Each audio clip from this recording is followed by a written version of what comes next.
What's up guys, Brad here from Piney Grove, and I'm at the WoodMaxx booth at Equipment Expo 2024 in Louisville, Kentucky. I got Brett here from WoodMaxx, and we've been talking a little bit off camera, and I've been just bragging about the WoodMaxx 8600 that we have. And our wood chipper is not sponsored. We bought it off Facebook Marketplace, so we have no allegiance to the company, but we absolutely love their product. Brett, I'm going to turn it over to you. What I love about our products is it's designed and made in America, right? So when we design this, it's made with the customer in mind, right? So we'll just start with the simple in-feed chute here. You know, you can close it up as you're transporting it, right? So you don't damage the chute here. If you look inside at the drum, you'll see the spacing between the teeth here. You know, there's a large gap there, and that's basically to prevent jams. You know, no chips are gonna collect in there. Up here you have our handle, which adjusts the speed. It can go all the way forward, and this would make it go 75 feet per minute. And then you can actually go all the way in reverse, which will prevent jams and bring the jam out, which is a great feature. And basically this is used depending on the size of branch you're using, how hard the wood is, adjusting the speed based on that. And I really love that this handle is up here. I've seen handles on other chippers that might be on the bottom, but I find that this is real intuitive. From what I've seen, this is the best in-feed in the market. It's fully self-contained, so your tractor PTO runs a hydraulic pump, so you don't have to have auxiliary hydraulics to run the in-feed. What about it makes it so effective? Because there's a lot of people out there that are making hydraulic in-feed wood chippers, and they're not. They don't bring in the material like a WoodMaxx. Yeah, no, and that's the chisel-shaped teeth that I was mentioning. The design and shape of the teeth actually draws it in. It pulls it in itself, right? So you don't need too much force to bring it in, and hopefully it's pulling it in itself, and it brings it back all the way to here, and you get to our flywheel, and inside here there's an anvil bed knife, which meets our 220-pound flywheel here. We have the clamshell design for easy access. It's one bolt that you unscrew to access this, and we have 4 blades that are reversible. And as the flywheel comes around and meets the bed knife, it actually cuts in a scissor action. So this is just better performance when you're chipping your wood. As you get to the chute here, it's 360-degree swivel, so you can aim these wood chips wherever you'd like. We designed it for serviceability. One, hopefully you're not working on it because we're trying to prevent jams. But you know, if you need to work on maintenance on other parts, we have no tool screws here. So you can easily twist it off with your hand and access the belts back here. And on the other side is all the hydraulic system over here, which also has the easy access screws. All right, Brett, thanks for going over the wood chipper. Let's talk about the flail mower, because I don't have a flail mower out on Piney Grove. I've got a brush hog, I got a finish mower, but I hear that flail mowers are kind of this unique hybrid. So let's talk about this flail mower and what it can do for us out at Piney Grove. So this is our FM54 flail mower, and our flail mowers are quickly becoming our top selling item. They're an awesome performance. And again, WoodMaxx designs this stuff keeping the customer in mind. There's 2 options for the blades. You have hammer blades, which you think about long grass, 1 inch in diameter saplings that are growing. The hammer blades are designed to go through that.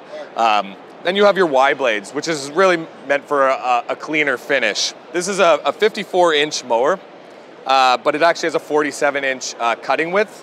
And really this is designed for maneuverability. If you have tight areas on your property, this is designed to do that with a small tractor. All right, Brett, this is a good looking flail mower, but I noticed that it's fixed to your 3-point hitch and it doesn't move left or right.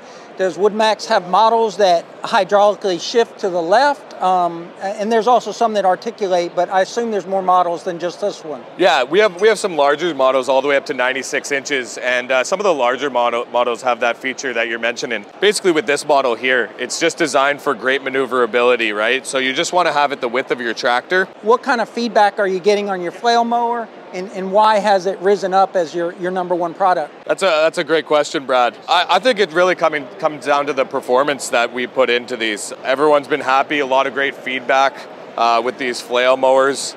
And you know, the design and the serviceability of these items is really what it comes down to. All right, Brett, I appreciate your time today. Thank you for walking us through the chipper and the flail mower. Hopefully we'll see a flail mower soon out on Piney Grove. Sounds good. Thanks, Brad. Much appreciated. All right, man. Enjoy the rest of your show. You too. All right. So I'm here with the newest member of the TYM team. I got Joe the farmer here. And a few months ago, I put out a video on the TYM 2515. Well, this is the TYM 2515, but it's got a cab on it, and Joe's going to tell us more about it. And because I'm not a prepared YouTuber, one of my mics is dead, so we're going to share a mic. That's okay. We're good at sharing. Hello, everyone. Thanks for having me. Appreciate you, Brad. So this is a 2515 with a cab, obviously. We have a 2515H on our farm, and it's a larger frame tractor. So the 2515, it can be a 2515, it can be a 3515, it can be a 4215 or a 4815. So there's a lot of different horsepowers that can go into just that kind of frame. This machine is actually rated much higher than you would think for lift capacities. You can lift logs, you can do sawmill work with it, you can do all kinds of great stuff with the front end loader on this thing. And on the back end, we actually have a backhoe, and the backhoe works insanely well, and we just did a video on making the backhoe large enough for bigger humans like myself. So for a 25 horsepower tractor, you're not expecting it to be huge, you're not expecting it to have a ton of space, but the inside of this particular machine is pretty spacious. So somebody like Brad, you want to hop in or you want me to hop in? Well, I think what we'll do is I'm 6 foot, 200 pounds, and you're much bigger than me. I'm 5'9", 140 pounds. Lies, all lies. But why don't you climb in there? Yeah. Because I think you'll be a better. It'll be a better depiction of the size of the cab, with a supersized human in there. Got the Incredible Hulk. When you get in the cab, well, the first thing I notice is that I want to have headspace, right? So I am bumping my head up against this little thing a little bit, but there is extra headspace. Now your radio's here. You have all of your different windshield wiper controls and everything here in the center, and on the right's going to be climate control. So this is not going to be the kind of tractor that you're going to want to sit in for 3 or 4 hours a day. This is going to be something you're going to get work done. You're going to be getting some mowing done. You're going to do some chores around your farm or homestead. Ergonomically, controls are great. The hydraulics work flawlessly. They've redesigned the dashboard some. So this is a new machine that should be coming out here shortly, and it is the 3025. So it's very similar to the 2515, but the 30 means Series 3, and the 025 means 25 horsepower because they go up to 130 horsepower with TYM. So I hope that helps, Brad, and I appreciate everybody watching. Thanks, Joe. This tractor caught my eye when I walked up. I mean, the red is pretty stunning, but the fact that the 25 horsepower tractor has a cab on it and it's useful. My friend Brock over at Rock Hill Farms took the prototype of this tractor. He put a hay bale or 2 on the front, ran the air conditioning, and I think he used a brush hog on the back, and the tractor was able to handle it with just 25 horsepower. So check out Brock's video and see this tractor in action. I'm over here at the Kioti booth, and my good friend Lucas from Peaks Peak Hobby Homestead, he's been on a tractor adventure. He needs to upsize his tractor. He's been looking at all the brands, and one of the brands that's in top consideration is Kioti. And so he knows a lot more about this Kioti tractor than I do. So I'm going to turn it over to you. Just kind of tell us what you found as you were comparing all these tractor brands and why Kioti has risen to the top for you. The Kioti CK series of tractors is the size that we're looking at, the kind of mid-level compact tractors. And I've been focusing on the 25 horsepower range of tractor because you avoid those emission standards, but you also get a great price point to go after, so you're not spending a whole bunch of extra money. Now our focus has been on lift capacity. Lift capacity is one of the most important features that we need for our sawmill. So the Kioti CK2620 has a lift capacity of almost 2,000 pounds. Now one thing that you need to keep in mind is they have the KL4030 loader. But the KL4030 loader is a little bit lower lift capacity by a couple of 100 pounds. But if you can get the KL4030C, which comes out of Canada, then you get up almost to 2,000 pounds of lift capacity. And that puts this as the #2 contender in this category for lift capacity. And that's really the deciding factor for me, is it puts Kioti right there where it fits the needs of our channel. 2,000 pound lift capacity for a tractor in this class is pretty darn good. I mean, mean, it isn't industry leading, but it's darn close to being industry leading. Were there any other features that you liked about this tractor? Yeah, so actually Kioti puts their loader controls on the fender where they should be. And they also have the third function buttons built into the handle already, so it's ready to be set up the way that you would want it. That was a dig at my Kubota L Series, because Lucas hates that the loader control is mounted to the stem of the loader on the other side. So the loader controls being right here, obviously, this is handy. It's not in the way, so I can actually get on and off of this side of the tractor as well, where all the other brands that put the loader controls out here, it blocks your egress. So you can't get off the tractor on this side. Plus, you got to hold your shoulder out here to do the work. It just doesn't make sense to me. And it's in the top 2, I think, brands that Lucas is considering. So be sure to check out Peaks Peaks Hobby Homestead and see what he ultimately ends up buying. Over here at the Yanmar booth, and I ran into my good friend Brock from Rock Hill Farms. Good to see you again, Brock. I know you've been tractor shopping. You've done a lot of videos, especially in that 40 to 50 horsepower range. But why don't you talk a little bit about this tractor and just help out our viewers there, because it doesn't seem like a lot of people know a lot about Yanmar tractors. I think you framed that exactly right. I did a video on this exact machine that was titled The Best Tractor That Nobody Knows About. The reason I titled it that is, I believe it. They make the entire machine from the ground up, and it's got the most innovative tractor put in any compact tractor, the most innovative transmission put in any compact tractor that I've seen. It's not really a hydrostat, but it's not really a gear drive. It's kind of the best of both worlds.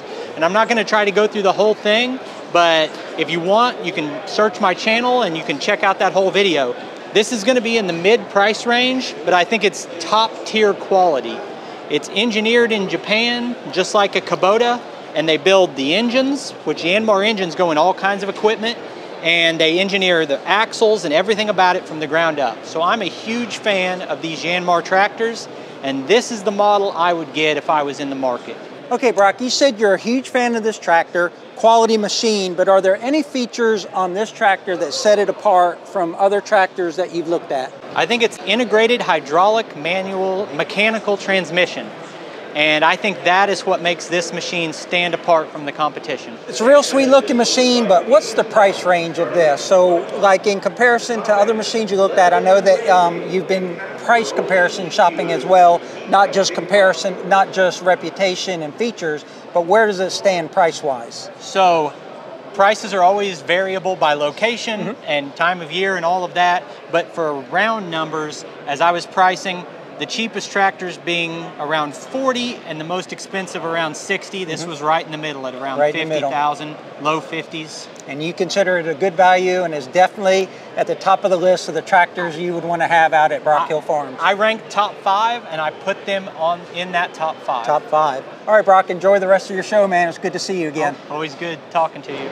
So last year we were at the Expo and there's a little challenge going on, and we had just come from Piney Grove, and Lucas, whose first time on a mini excavator, felt he didn't do well. There was a little challenge going on and he wouldn't do it. In fact, he said, no, I ain't gonna do it. So he's looking at the TYM tractor. He just did a demo for his channel. Check out his channel on the 2515 TYM. He just put it through his paces. We're gonna have a little contest here. I am not familiar at all with a backhoe. A little bit above amateurish with an excavator. Lucas is kind of a pro with the backhoe, but we're both going to dig a hole and just see who does it more smoothly and more cleanly, and just kind of have some fun with it. Okay, sounds like a good time to me. All right, you want to crank it up since you already know how to do all that? I'll let him go first because I have a feeling I'm going to fail at this. Tear up some fresh ground. We're going to use a timer. The camera says 1:25. It's hard ground. So the objective is to dig a clean hole and move the spoils over. No pressure. All right, he got the grass up. He's pretty smooth how he dumped it and came back for another bite. So 220, we'll call it 1 minute. All right, now listen, Brad. First, you've got to move the machine and get to some fresh ground because you can't go digging where I already got it going for you. I ain't moving the machine. I'm just going to come off at an angle. If you put them down, I can't reach them. Man, come on. Can't you help yourself? Weak. This ain't part of the contest, man. Good help's hard to find. that good? Yeah. Prepare to be amazed. Oh yeah, I bet. How do I get on this thing? Don't even ask, little girl, just bring it. I'm used to a track. All right, first things first, I gotta orient myself to the controls. You need some coaching? All right, out. Wow, this is gonna be three different ways of ugly. I'm gonna stand back. I know, you better stand back. Oh, it's foreign to me. All right, here we go. Lucas was 1 minute. I don't know if I have enough battery for me. Oh my goodness. What are you doing? Oh my gosh. So you got teeth on that bucket, right? You want to start like...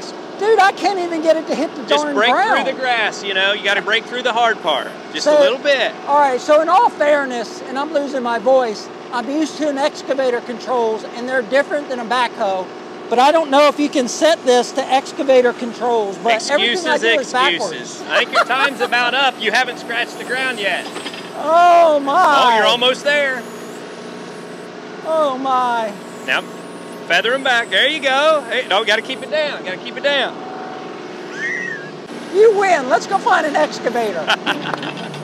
The controls are so foreign, and I'm so used to the excavator controls that my mind wouldn't let me, in a real, short amount of time, do anything. I was not effective at all with it. So Lucas definitely won that one. All right, guys, I'm climbing on an orange tractor, but it's not a Kubota. And if you're familiar with Piney Grove's channel, that's what we mainly have out there is Kubota equipment. But what I'm finding is that my L3901 doesn't have enough PTO shaft horsepower for some of the things I want to do. So I'm looking across all the brands, which is why we did some interviews with some different YouTubers on some different brands. I've heard a lot about the Kioti tractors, but I've never been able to try one, so let's try it out. First thing is I had trouble getting it in gear. Also, it has the loader control on the fender, which I'm not a fan of at all.